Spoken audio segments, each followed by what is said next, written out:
kind of point out the limitations of his work. I don't think it's a limitation. I mean, it's just the way that he works. I think every filmmaker has a, let's say, a weak spot, a soft spot, and I think that from time to time that's something that happens with Bresson, but it certainly doesn't dissipate the force of his movies. Now, for anybody who knows his work, I have to say that this particular scene right here, this is the introduction of the character who's going to turn out to be the protagonist of the film, Yvon. This introduction of him is vintage Bresson. It's one of the great moments in his movies in a way, because he's a filmmaker who's so tuned into the tactile sensation of the world that he can represent work as activity in the most minute form, like, what he just did, putting the pipe into the, delivering the oil, taking out his pad, writing on it, the red gloves, the green uniform. These seem like small kind of things to, they seem infinitesimal compared to what we're supposed to love about movies, but in fact they become the central event of his work. And if you're really responding to it on its own terms, it's often it's often, if not almost always, fairly mesmerizing and acute, because what he does is he works from his own sense of perception of the world, everyday perception. I'm not talking about the kind of elevated sense of perception that you get, in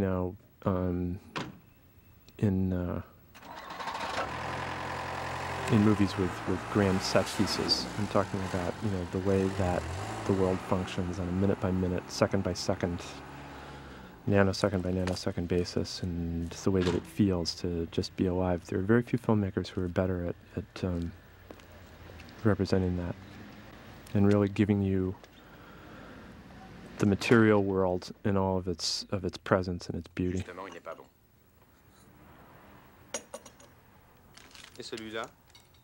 This is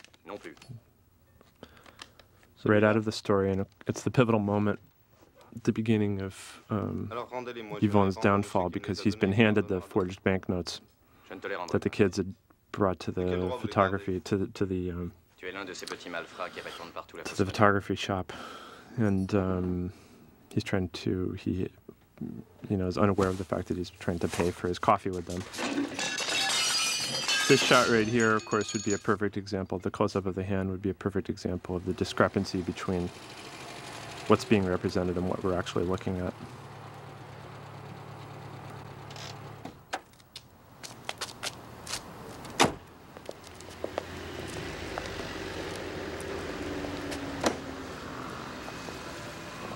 I guess that it's not lost on film lovers, but it may be worth pointing out that Bresson's soundtracks are very unusual. That street scene that you just saw, that brief street scene, every single sound, the sound of the cars, the sound of the brake being pulled, is all recorded separately and mixed very carefully. And I mean, I know that Bresson used to make a practice of going out and recording a lot of his own sounds. I'm not sure if he did it on this film, but this is the character of the assistant, Lucien, who's based on the character of Vassili in the Tolstoy story. And he's been instructed by the owner of the shop to, feign ignorance about Yvon's presence at the shop the day before, or earlier in the afternoon, rather. I think it's probably a minor plot hole here, because the owners of the shop probably would have known him as a regular. They would be one of his regular customers.